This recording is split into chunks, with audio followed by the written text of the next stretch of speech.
Folks, welcome to the Jake Feinberg Show, downtown Mill Valley, with one of my friends, dear friends and heroes, an incredible musician, a fearless musician, Peter Rowan. Welcome back to the Jake Feinberg Show.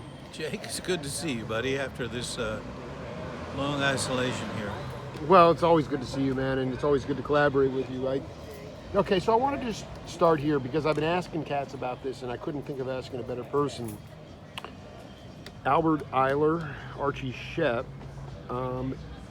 in today's modern sort of era of music, they're considered pioneers of free jazz. But I've been talking to a lot of guys that played on a lot of Blue Note records from the mid-'60s, drummers and people like that, and they were in competition with those guys for gigs. And quite honestly, they didn't respect them because they said they couldn't play chord changes, they couldn't back up a singer, there was no tradition in the music, they couldn't recognize it. They were squeaking and squawking, altissimo. Now, this is the question, because a lot of people would push back and say, here's the issue. At the time in jazz, the bar for being a consummate jazzer was knowing all the American songbook, burning through it, technique, chops, and those guys were saying, you know what?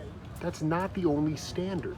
So, Peter, I just want to ask you, not from a jazz point of view, but what do you believe constitutes a consummate musician?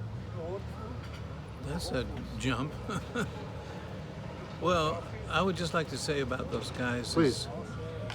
Well, I guess it was the album Fire Music that had chord changes. Was it Albert Eiler who taught it? Was it Amherst or Lennox, maybe, or well, Max Roach taught it at Amherst, no doubt. Yeah, a lot of those guys were schooled. They knew. No, that's the point. A lot of people push back and say they could play changes. They just didn't want to. They wanted to stretch in a different direction. Well, there's a tonal sort of a tonal thing, tone freedom in tone and kind of sounds and stuff. But a consummate musician, I mean, come on. Well, let's start with tone. What do you think about tone? Tone indicates. Peter Erskine just told me if someone has good tone, then chances are they know their instrument really well. Yeah, I'm a tone person. I like what we call tone.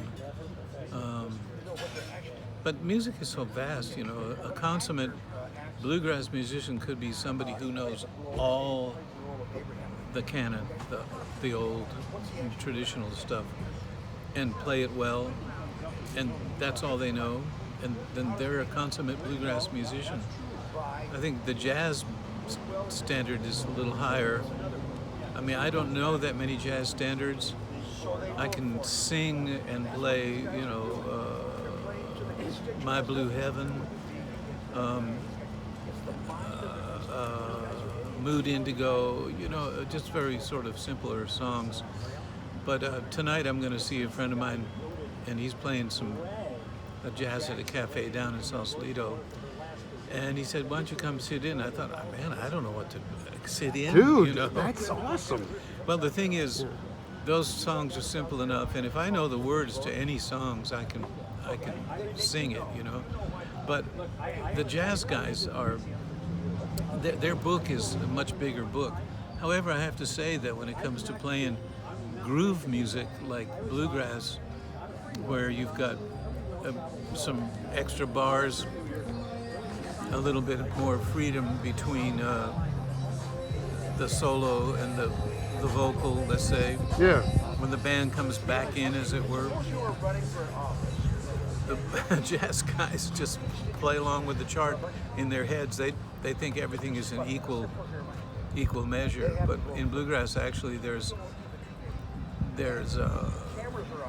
odd number of spaces between sections where people are to kind of improvise and hand over the musical tonality at that point to the next person. Exactly. So if the fiddle is like finishing the fiddle solo, then they've got another 4 or 8 bars just to kind of back away from the microphone, as I think is how it started.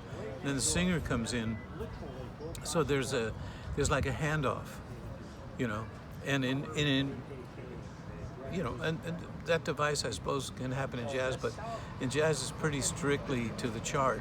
Let me ask you this, because you just So it's different. I mean, no, I think you actually articulated it perfectly. It's just with jazz, a lot of the cats were inspired by Eiler and Shep because they were playing what they felt. And here's the point: is that those guys were like, if we just go with the normal standard, we're just going to wind up trying to sound like Charlie Parker for the rest of our lives, right? Was there somebody in bluegrass that everybody was trying? Was there a bluegrass Charlie Parker that people were, anyone like that, where they were just trying to desperately search for that sound? well, you know, you had Clarence White, who seemed really offhand about his talent. What does that mean? Well, not. I mean, he would just pull off stuff, and he was very subtle, and he might get a little smile in the corner of his mouth, but it was all like, you know, people didn't know about him until he went from acoustic to electric with the Byrds, but he had already been playing electric guitar with his band Nashville West, and he was doing it without a B-bender, without the Telecaster, with String bender, yeah. string bender, and Wow. he was doing it all manually, and Gene Parsons is still making copies of that CD. Hint, hint. And but what did you ask me? What was the question? Well, no, because you know, like, basically some of those guys, the free guys, were like, I have to carve my own path. I don't want to be chasing after birds. Yeah, but music is just ephemeral, you know. Right. You have great moments, and if you can get them on record, you know, that's where it all comes down to. Like, professionalism is getting those sounds on record. Right. So that the best of what you're doing comes through, whether it be tone or time. A fully mature musician should be able to play in time with great tone, and depending on the personal talent, follow a tune. You know, it's different for a songwriter's type of thing. Is like in Nashville, they may make a chart, but it's just chord numbers. Chord chart, yeah. You know, Totally. because everybody feels the tonality that should go with a certain thing. It's very inventive, you know. A sad song, you know, it's all formulaic, but the value of the musicians in the unwritten approach is that they bring something unique to it, either their tone, their tonality, their sensitivity to the way a tune should be. They're very valuable players, and they mostly back up singers. You know, Nashville is one area of that, but I've heard great things come out of the Midwest and all kinds of places. And in bluegrass especially, I'll just stay with bluegrass because it's something I know more about. You know, I mean, jazz was formulaic, and you listen to Billie Holiday and you see that's the formula, you know, Ella Fitzgerald. But purely instrumental music is like, you know, the Punch Brothers have arrangements of songs, right? But the Punch Brothers can also play instrumentals that are inscrutable, you know. Right. They're so precise and you know, clear, you know, what we're up to. Chris Thile did revolutionize mandolin playing, but he wasn't the very first. You know, Jethro Burns played a lot of jazz, and you know, he used to make jokes about Bill Monroe because in popular imagination, Bill Monroe thought what he was doing was the way to do it. But that's just a joke, because everybody knows that Bill was great at what he did and what the music was at the time. He listened to everything. He had a lot of blues in his music, really a lot of blues. And Did you guys listen to tapes on the bus, or? Oh yeah, they just released a new album. Mike Compton, a mandolin player, just released an album of unrecorded Bill Monroe instrumentals. Oh man! And Chris Henry, who plays mandolin with me, has a few that he knows of. Richard Green has a tape that we recorded at his apartment when we were Bluegrass boys.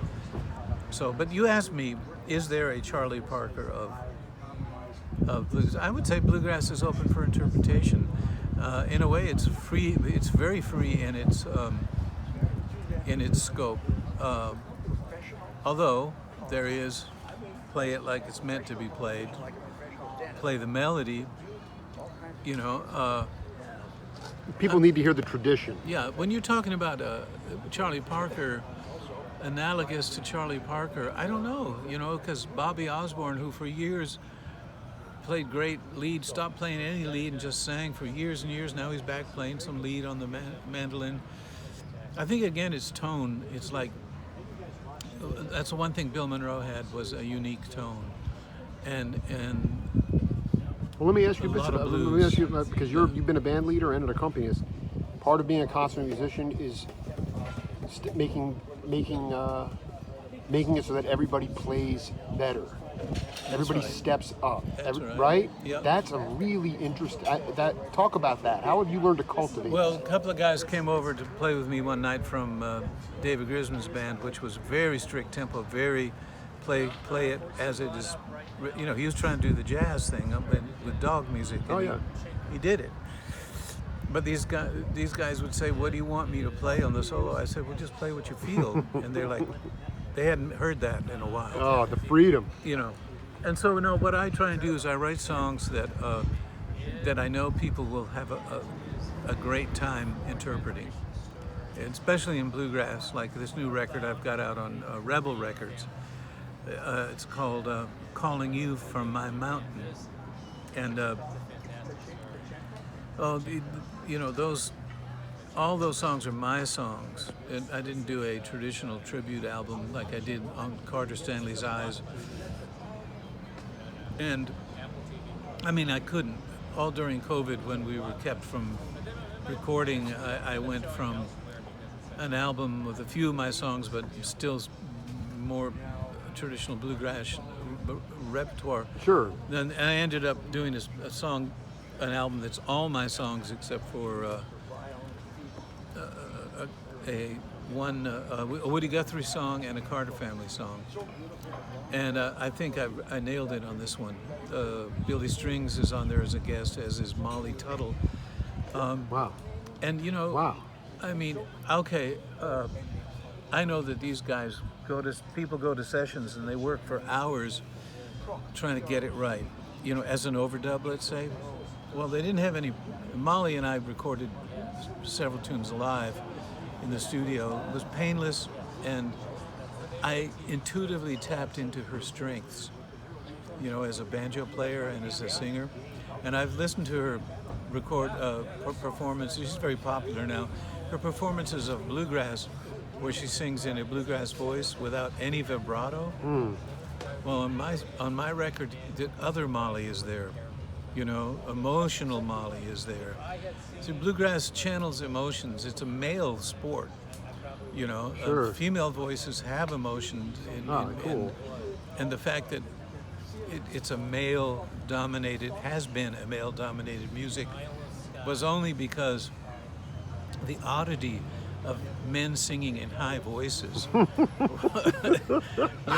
singing in the high octave, in the tone of their mothers singing. Right. Ralph Stanley learned a lot of his music from his mother, and so he learned them in her keys. So when it came time to perform the songs, he changed from a young boy to an adolescent to a young man, still singing the same keys that he learned the songs. Very kind of the high, lonesome sound. I love the women in bluegrass, but the strangeness of men singing high in falsetto voices is part of what set off those original type recordings. And That's why we have Peter on the show, because that's profound. Well, it is. It's weird. That's where the tone came from, with these three male voices It makes sense. singing harmonies. It's like, where did that high? When girls sing it, it's beautiful.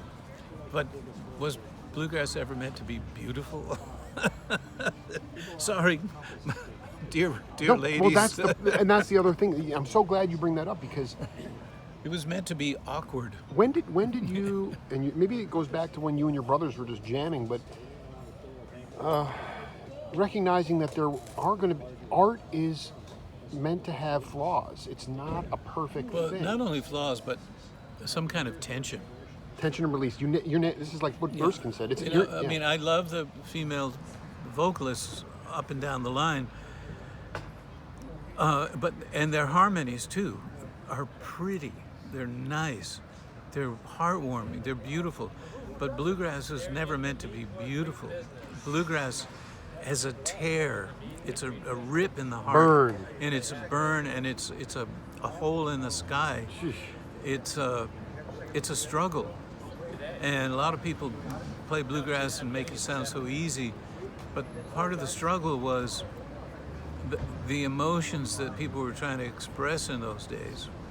You know, death is only a dream. You know, the voice from on high.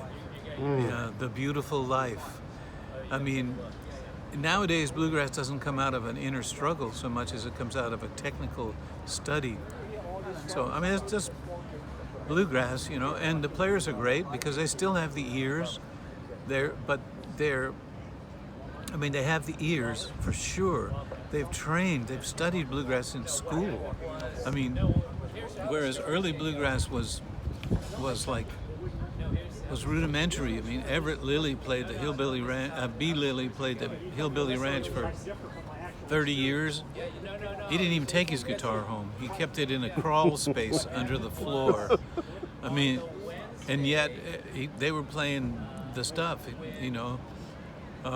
So the stories maybe are a little bit lacking today. There's just not a kind of hole in the sky. Well, the guy who has a story is, I would say, Billy Strings. And Molly, too. Just speaking of two of the younger players that I've had the fortune to record with, they have their stories. For sure they have their stories. I mean, I don't have a story. You know, I'm an anomaly. People always ask me, how did a Yankee boy like you end up playing with Bill Monroe? But I was playing with Bill Monroe from the first time I was old enough to cross the brook and go in the woods, and my parents are looking for me, and I love it. I'm out in nature, you know. Yeah, I mean, there's not one story